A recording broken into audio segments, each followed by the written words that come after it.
Phone आयो कोमल शुरू थी गયું साहेब? हाँ साहेब कम्प्लीट चालू बोलજો साहेब. हेलो हेलो हाँ बोलो.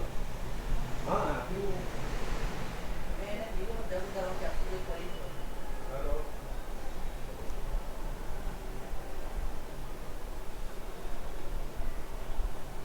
OnePlus में कोड बेटा. हाँ भाई.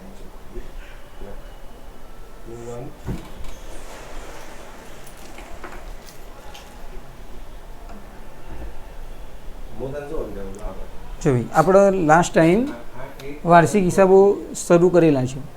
વાર્ષિક હિસાબોમાં ટોટલ 5 ખાતા આવે. વેપાર ખાતું, નફા નુકસાન ખાતું, નફા નુકસાન ફાળવણી ખાતું, ભાગીદારના મૂડી ખાતા અને પાકું સરવૈયું.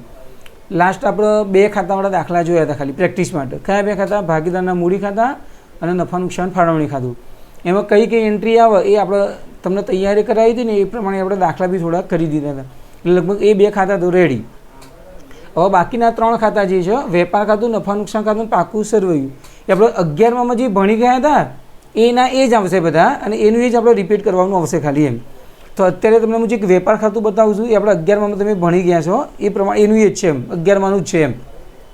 એટલે વેપાર ખાતામાં ઘણા લોકો તો ટેસ્ટ આપીને મોકલી દીધો હતો, તો પણ 1-2 મિનિટ ખાલી જોઈ લેજો કે વેપાર ખાતાની ઉધાર બાજુ શરૂનો સ્ટોક, ખરીદી બાદ, ખરીદ પરત બાદ, અન્ય રીતે ગયેલ માલ, ખરીદીને લગતા ખર્ચા, એમાં મજૂરી, આવક માલ ગાળા ભાડું, રેલવેનું, લારી ભાડું, ગોદી ચાર્જ, ડોક ચાર્જ, ક્લિયરિંગ ચાર્જ, ડેમરેજ, દરમાયો, ખરાજાત ખર્ચ, વોરફેજ, ઉત્પાદનને લગતા ખર્ચામાં ઉત્પાદક મજૂરી, રોયલ્ટી, કારખાનાના ખર્ચા, વપરાયેલ માલ સામગ્રીમાં ઓઇલ, કારખાનાના મકાનનો ઘસારો, પ્લાન્ટ યંત્રનો ઘસારો અને ખાતું બંધ કરીએ તો ઉધાર બાજુ જે ખૂટે કાચો નફો. જ્યાં બાજુ વેચાણ બાદ, વેચાણ પરત, ભંગાર માલનું વેચાણ, આખર સ્ટોક, કાચી ખોટ, નફા નુકસાન ખાતે લઈ ગયા. ઓકે, આ પ્રમાણેનું આપણે વેપાર ખાતું હોય. હવે જે લોકોએ તૈયાર કરેલું છે એ લોકોને તો વિગતો બધી ફટાફટ આવડી જ જશે, પણ જે લોકોએ તૈયાર નથી કર્યું એ લોકો હજુ ટાઈમ છે આપણા જોડે. એટલે આજના દિવસમાં એકદમ વેપાર ખાતું ને નફા નુકસાન ખાતું બંને તમે તૈયાર કરી દેજો. એટલે એ પ્રમાણેની વિગતો તમને ખબર પડી જાય કે જેથી આપણે મોટા દાખલા સ્ટાર્ટ કરીએ તો તમને ખબર પડે કે કઈ વિગત ક્યાં આવશે. હવે તમે 11માં ભણ્યા છો એટલે તમને આઈડિયા છે જ કે તમે જેમ જેમ ખાતા તૈયાર કરતા હતા એ પ્રમાણે તમને બધી વિગતો આવડી જતી હતી. આપણા 5 ખાતા તૈયાર થાય એ પછી આપણે હવાલા થોડા આવશે. હવાલા તો તમને આપણે શોર્ટ રીતે પેલા શીખવાડ્યા હતા પ્લસ માઇનસવાળા ને બધા, એ તમે થોડો 2-3 દાખલા જોશો એટલે યાદ આવી જશે. જો જે લોકો વેપાર ખાતું તૈયાર કર્યું છે ને એ લોકોને માટે ખાલી વેપાર ખાતાની જ ફક્ત વિગતો 22ની નીચે આપવામાં આવેલી બાકીઓ પરથી તેના ચોપડામાં તારીખ 31/3/15ના રોજ પૂરા થતા વર્ષનું વેપાર ખાતું તૈયાર કરો. ખાલી વેપાર ખાતું આપણે તૈયાર કરવાનું કીધું છે. એટલે જે વિગતો આપી છે આપણે વેપાર ખાતામાં લખીશું એમ. સ્ટોક, શરૂનો સ્ટોક, તો જો વેપાર ખાતાની ઉધાર બાજુ આવી ગયો શરૂનો સ્ટોક. ખરીદી, વેપાર ખાતાની ઉધાર બાજુ જ આવે ખરીદી. ખરીદ પરત, વેપાર ખાતામાં ઉધાર બાજુ ખરીદીમાંથી બાદ થઈ જાય ખરીદ પરત. ખરીદીમાંથી ખરીદ પરત શું થઈ જાય? બાદ. ઓકે. વેચાણ, વેચાણ ક્યાં આવે? વેપાર ખાતાની જમા બાજુ. વેચાણ પરત, એ વેચાણમાંથી શું કરવું પડે? આપણે બાદ કરવું પડે. બાદ કરીને જે વધે બહાર મૂકી દેવાનું. મજૂરી, રેલવેનું, આવક માલ ગાળા ભાડું, 3 ખરીદીના ખર્ચા, એટલે વેપાર ખાતાની ઉધાર બાજુ રેલવેનું, મજૂરી, આવક માલ ગાળા ભાડું. ઓકે, એ બધું વેપાર ખાતાની ઉધાર બાજુ. નીચે એક હવાલો આપ્યો છે. તારીખ 31/3/15ના રોજ માલના સ્ટોકની મૂળ કિંમત 44,000 હતી જ્યારે તેની બજાર કિંમત 50,000 હતી. બી સ્ટોક 44,000 અને 50,000 બેમાંથી ઓછી કિંમત કઈ કહેવાય? 44,000. તો આખા સ્ટોકની આપણે 2 એન્ટ્રી આવે. આમાં તો આપણે એક જ ખાતું છે એટલે આપણે એક જ એન્ટ્રી આપીશું. આમ આખા સ્ટોકની 2 એન્ટ્રી ક્યાં આવે? એક વેપાર ખાતાની જમા બાજુ અને બીજી પાકા સર્વેમાં મિલકત લેણા બાજુ. પણ આમાં આપણે એક જ ખાતું છે એટલે વેપાર ખાતાની જમા બાજુ કઈ કિંમત લખવાની? તો મૂળ કિંમત અને બજાર કિંમત બેમાંથી જે કિંમત ઓછી હોય એ. તો 44,000 અને 50,000માં ઓછા કયા કહેવાય? 44,000. તો જોઈ લો વેપાર ખાતાની જમા બાજુ આખર સ્ટોક 44,000. ઓકે. હવે ખાતું તો આપણે જે પ્રમાણે આગળ બંધ કરતા હતા એ પ્રમાણે જો જમા બદલે પહેલાં સરવાળો કરવાનો. તો જમા બાજુનો સરવાળો થયો 2,44,000. એનો સરવાળો ઉધાર બાદ લખવાનો 2,44,000. 2,44,000માંથી 1/1 બધી વિગતો બાદ કરવાની. 2,44,000માંથી 40 બાદ કરો, 1,54 બાદ કરો, 10,000 બાદ કરો, 8,000 બાદ કરો, 2,000 બાદ કરો. જે વધે એ આપણો શું કહેવાય? કાચો નફો. 30,000 નાનું ખાતે લઈ ગયા. ઓકે, જે લોકોએ વેપાર ખાતું તૈયાર કરેલું છે એમને તો આ બધી વિગતો એકદમ સહેલી રમકડા જેવી જ લાગશે. એના પછીનું ખાતું નફા નુકસાન ખાતું. નફા નુકસાન ખાતાની અંદર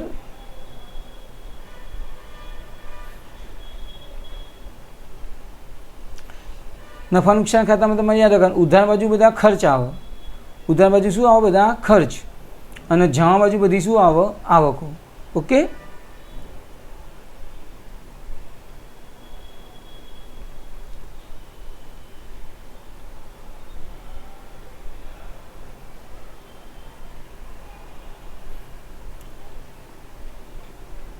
નફા નુકસાન ખાતાની ઉધાર બાજુ શું આવે? બધા ખર્ચા. અને જમા બાજુ શું આવે? બધી આપણી આવકો.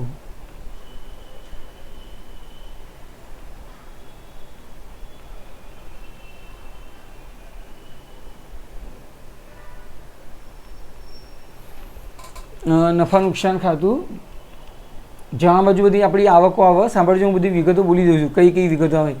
નાનુંની જમા બાજુ આપણને એક તો પહેલાં કાચો નફો આવે, એ પછી નફા નુકસાનની જમા બાજુ આપણી બધી આવકો. આવકોમાં મળેલ ભાડું, મળેલ કમિશન, મળેલ દલાલી, મળેલ આડત, રોકાણો પર વ્યાજ, ઘાલખાત પરત, પરચુરણ આવકો, એ બધી જે બી આપણી આવકો બધી ક્યાં આવે? નફા નુકસાન ખાતાની જમા બાજુ. ખર્ચ બધા નફા નુકસાનની ઉધાર બાજુ આવે. ખર્ચમાં આપણે તમને એવું કીધું હતું, ખર્ચના અલગ અલગ ભાગ પડવાના હોય. વહીવટી ખર્ચા, વેચાણ વિતરણ ખર્ચા, નાણાકીય ખર્ચા, અન્ય ખર્ચ કે નુકસાન, એ પ્રમાણે. ઓકે, ઉધાર બાજુ આપણે ખર્ચના ભાગ પડવાના હોય. વહીવટી ખર્ચા, વેચાણ વિતરણ ખર્ચા, નાણાકીય ખર્ચા, અન્ય ખર્ચ કે નુકસાન. વહીવટી ખર્ચમાં શું આવે? પગાર, વીમા પ્રીમિયમ, સ્ટેશનરી, એ બધું આપણે ઓફિસ ભાડું એ બધું આપણે વહીવટી ખર્ચ. વેચાણ વિતરણ ખર્ચમાં વસ્તુ વેચવા માટેના ખર્ચા, જાહેરાત ખર્ચ, સેલ્સમેનનો પગાર, સેલ્સમેનનું કમિશન, મુસાફરી ખર્ચ, શોરૂમના ખર્ચા, પેકિંગ ખર્ચ, જાવકમાં ગાળા ભાડું, એ બધું એની અંદર આવે. નાણાકીય ખર્ચમાં તમે ધંધો ચલાવવા માટે ઉછીના પૈસા લીધા હોય એનું વ્યાજ, બેંક દ્વારા તમે જે લેવડ દેવડ કરી હોય એના બધા ખર્ચા હોય એમ. એટલે બેંક ચાર્જીસ, બેંક કમિશન, મૂડી પર વ્યાજ, લોન પર વ્યાજ, એ બધું આપણે એની અંદર આવશે. અન્ય ખર્ચ કે નુકસાનમાં ગાલખાત હોય. આપણે આ ગાલખાતનું ફોર્મેટ આવતું હતું ને, ગાલખાત કાચા સરવૈયાની પ્લસ ગાલખાત હવાલાની પ્લસ ગાલખાત અનામત હવાલાની માઇનસ ગાલખાત અનામત કાચા સરવૈયાની. પછી મકાન પર ઘસારો હોય, મકાન વેચાણની ખોટ હોય, એ બધું આપણે નફા નુકસાન ખાતાની ઉધાર બાજુ આવે. હવે એ વિગતો તમે નફા નુકસાન ખાતું તૈયાર કરી દેશો એટલે એની વિગત આપી જોઈએ. ઉદાહરણ 2, ધવલની 31/3/15ના રોજ કાચા સરવૈયામાંથી કેટલીક બાકીઓ નીચે દર્શાવી છે, તેના પરથી નફા નુકસાન ખાતું તૈયાર કરો. ખાલી નફા નુકસાન ખાતું તૈયાર કરવાનું કીધું છે આની અંદર. તો અંદર નીચે આપણને જે જવાબ આપી દીધો છે, થોડું સમજજો, એકદમ સહેલું જ છે. ચલો જો, આમાં વિગતો આડાવરી આપી છે, એટલે મતલબ કાચું સરવૈયું નહીં આપેલું, એમને વિગતો આપી છે. એટલે જે ખર્ચ હોય ઉધાર બાજુ આવશે અને આપણી આવક હોય જમા બાજુ આવે. તો જે પહેલું કાચો નફો, તો નફા નુકસાનની જમા બાજુ લખી દીધો. કાચો નફો 70,000. જાવક માલ ગાળા ભાડું ખર્ચ, એટલે જો નનુની ઉધાર લખી દીધું. જાવક માલ ગાળા ભાડું. ટપાલ ખર્ચ, એટલે નનુની ઉધાર. પગાર ખર્ચ, નનુની ઉધાર. પરચુરણ ખર્ચ, નનુની ઉધાર. વીમા પ્રીમિયમ ખર્ચ, નનુની ઉધાર. ઓફિસ ખર્ચ, નનુની ઉધાર. મળેલ વટાવ આપણી આવક એટલે નનુની જમા. મળેલ કમિશન આપણી આવક એટલે નનુની જમા. આપેલ વટાવ ખર્ચ એટલે નનુની ઉધાર. આર્થિક નુકસાન ખર્ચ, નનુની ઉધાર. મળેલ વ્યાજ આવક, નનુની જમા. ગાલખાત ખર્ચ, નનુની ઉધાર. બેંક ચાર્જીસ ખર્ચ, નનુની ઉધાર. મુસાફરી ખર્ચ, નનુની ઉધાર. જાહેરાત ખર્ચ, નનુની ઉધાર. ઓડિટ ફી ખર્ચ, નનુની ઉધાર. લોનનું વ્યાજ ખર્ચ, નનુની ઉધાર. આ પ્રમાણે બધી વિગતો આપણે લખી દીધી. હવે સેમ ટુ સેમ આની અંદર બી આપણે એ પ્રમાણે જ ખાતું બંધ કરવાનું હોય. તમારે જોઈ લેવાનું કે કઈ બાજુનો સરવાળો વધારે થાય છે. તમારે જમા બાજુનો સરવાળો વધારે થયો એટલે જમા બાજુનો સરવાળો કરી દીધો 79,000. એનો સરવાળો ઉધાર બાજુ લખી દીધો 79,000. 79,000માંથી ઉધાર બાજુની બધી વિગતો વારા પરથી એક એક એક એક એક બાદ કરી દીધી અને ઉધાર બાજુ જે ખૂટે એ શું કહેવાય? ચોખ્ખો નફો મૂડી ખાતે લઈ ગયા. ઓકે, જો તમે એક ખાતું તૈયાર કરેલું હશે, કઈ વિગતો ક્યાં આવે છે તો તમે વાંચેલું બી હશે તો બી તમને જલ્દી આઈડિયા આવશે, કેમ કે 11માં આપણે ભણી ગયેલા છીએ આ ચેપ્ટર એમ. અને આજે સમજાવ્યું ને હોમવર્કમાં લખીને બધાએ મોકલાવાનું છે. ઉદાહરણ 3,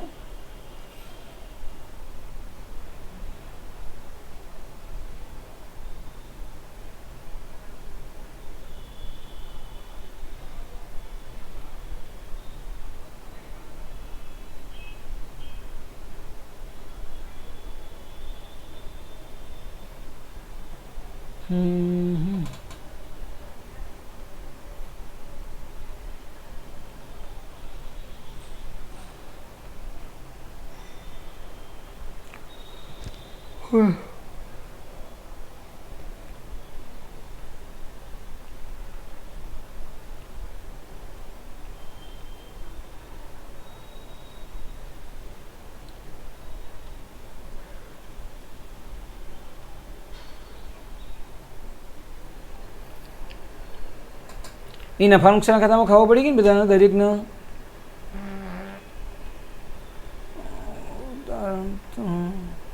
એક જ મિનિટ, પહેલાં આપણને પાકું સ્વરૂપ મળે ને તો હું સમજાવી દઉં.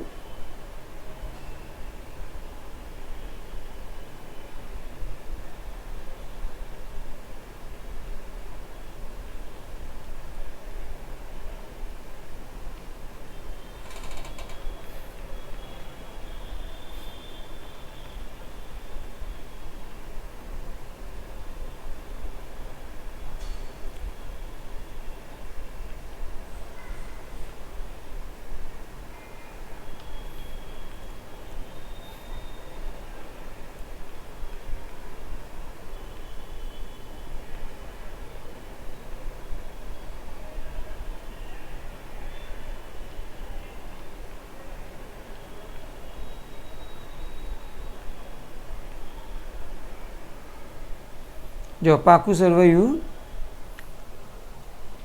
પાકા સરવૈયામાં આપણે ઉધાર જમા ના કહેવાય, એમાં મૂડી દેવા, રકમ રૂપિયા, મિલકત લેણાના રકમ રૂપિયા એવું આવે. ઓકે, પાકા સરવૈયામાં આપણે શું આવે? મૂડી દેવા, રકમ, મિલકત લેણાના રકમ રૂપિયા.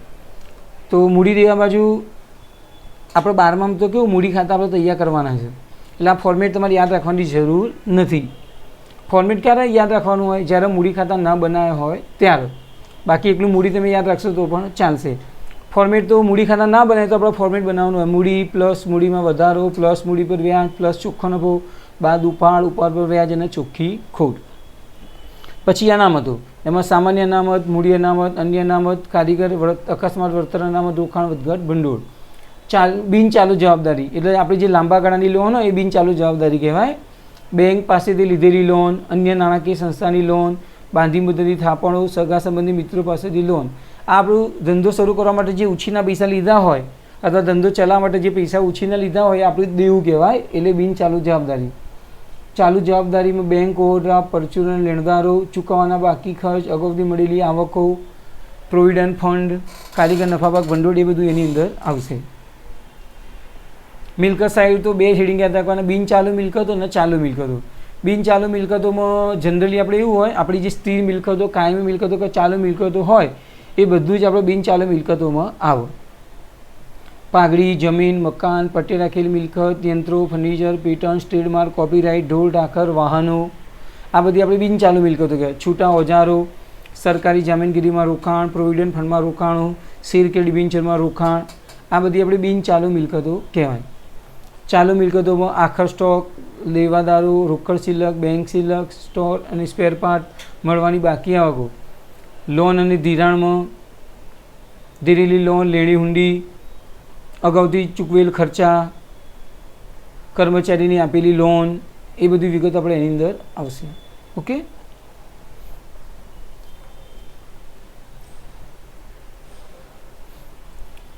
આજે તમે વેપાર ખાતું, નફા નુકસાન ખાતું અને પાકું સરવૈયું તૈયાર કરી દેજો. અમુક વાલા તમને હું તાર ઓરલી યાદ કરાવી દઉં છું, એ તમે આજે લખીને બી હવાલા બી મોકલી દેજો. એક જ વખત હું બોલું છું, તમે ધ્યાનથી સાંભળજો, જે આપણે 11માં રિપીટ કરે ભણેલા છે એ રહ્યા. બોલો આખર સ્ટોકની એન્ટ્રી ક્યાં આવે? 2 એન્ટ્રી, વેપાર ખાતાની જમા બાજુ અને પાકા સરવૈયામાં મિલકત લેણા બાજુ 1 એન્ટ્રી. ઓકે, આખર સ્ટોકનો હવાલો પૂરું. ઘસારો ક્યાં લખતા હતા? પાકા સરવૈયામાં મિલકત લેણા બાજુ, મિલકતમાંથી બાદ અને નફા નુકસાન ખાતાની ઉધાર બાજુ. ચલો ઘસારો યાદ આવી ગયો બધાને. ત્રીજો ગાલખાદ, ગાલખાદ હોય, ગાલખાદ અનામત હોય કે વટાવ અનામત હોય, એ બધાની સેમ જ એન્ટ્રી આવે. પાકા સરવૈયામાં મિલકત લેણા બાજુ દેવાદારમાંથી બાદ કરો અને નફા નુકસાન ખાતાની ઉધાર બાજુ. રેડી? 3 હવાલા. બોલો હવે ઉપરા પર વ્યાજ બંધ કહેજો. હમણાં આપણે પેલા 2 ખાતા ભણી ગયા છીએ. કયા 2 ખાતા? નાનું ફાર મૂડી ખાતા. તો ઉપરા પર વ્યાજ આવે આપણે એ 11માં જે યાદ રાખતા હતા એ રાખવાની જરૂર નહીં, પણ 12માં નવા 2 ખાતા હશે ને એ પ્રમાણે બોલો. તો ઉપર પર વ્યાજ ક્યાં લખતા હતા આપણે? એક મૂડી ખાતાની ઉધાર લખતા હતા અને બીજું ક્યાં લખતા? નાનું ફાની જમા બાજુ. એટલે ઉપર પર વ્યાજનો હવાલો તમે એ રીતે યાદ રાખજો. કઈ રીતે? ભાગીદારના મૂડી ખાતાની ઉધાર બાજુ અને નફા નુકસાન ફાળવણી ખાતાની જમા બાજુ. 5મું અને છેલ્લું, મૂડી પર વ્યાજ હોય ભાગીદારનું, ખાલી મૂડી પર વ્યાજ, ભાગીદારનો પગાર, ભાગીદારનો બોનસ, ભાગીદારનો કમિશન, ભાગીદારનો મહેનતાણું, આ બધી વિગતો હોય એ આપણે પાકા સરવૈયામાં કેવી રીતે લખવાની આવશે? એટલે એની હવાલાની એન્ટ્રી કેવી રીતે આવશે? કઈ વિગતો? મૂડી પર વ્યાજ, ભાગીદારનો પગાર, ભાગીદારનું બોનસ, ભાગીદારનું કમિશન, ભાગીદારનું મહેનતાણું. તો આપણે ક્યાં લખતા હતા? એક ભાગીદારના મૂડી ખાતાની જમા બાજુ અને નફા નુકસાન ફાળવણી ખાતાની ઉધાર બાજુ. એ 2 ખાતામાં એ 2 હવાલા જ આવશે. એક ઉપાડ પર વ્યાજવાળું ને આર્યું, પણ ઉપાડ પર વ્યાજ ક્યાં આવો? મૂડી ખાતાની ઉધાર અને નાનું ફાની જમા. અને મૂડી પર વ્યાજ, બોનસ, પગાર, કમિશન, મહેનતાણું, મૂડી ખાતાની જમા અને નાનું ફાની ઉધાર. એટલે આ 5 હવાલા આજે તમે લખીને મોકલાવજો. વેપાર ખાતું તો ઘણા બધાએ મોકલ્યું છે, ઘણા બધાએ મોટા ભાગે તો તૈયાર કરીને મોકલ્યું જ નથી. જો તૈયાર કરશો તો આપણે નેક્સ્ટ ટાઈમ જ્યારે દાખલા શરૂ કરીશું મોટા, હજુ તો આપણે 2 દાખલા નાના જોવાના છે. નાનું વેપાર ખાતું નાનું ખાતાવાળા અને વેપાર નાનું અને પાકા સરવૈયાવાળા, એ પછી આપણે મોટા શરૂ કરીશું. પણ ત્યાં સુધી તમે શું કરો? આજે નફા નુકસાન ખાતું ને પાકું સરવૈયું એ તૈયાર કરીને એનો ટેસ્ટ મોકલી દો. 11માની ચોપડીમાં હશે, આમાં તમને બરાબર દેખાતું ના હોય તો 11માની ચોપડી હતી ને એમાં જે હતું એ જ પ્રમાણે એ નફા નુકસાન ખાતું ને પાકું સરવૈયું એ તૈયાર કરી તમે મોકલી દો. અને પછી 5 ખાતા ભેગાવાળા આપણે શરૂ કરીશું. ત્યાં સુધી તમે 5 હવાલા અત્યારે મેં જે કીધા એ 5 હવાલા એ પરમ દિવસે તમે એનો ટેસ્ટ આપી દેજો. ઓકે.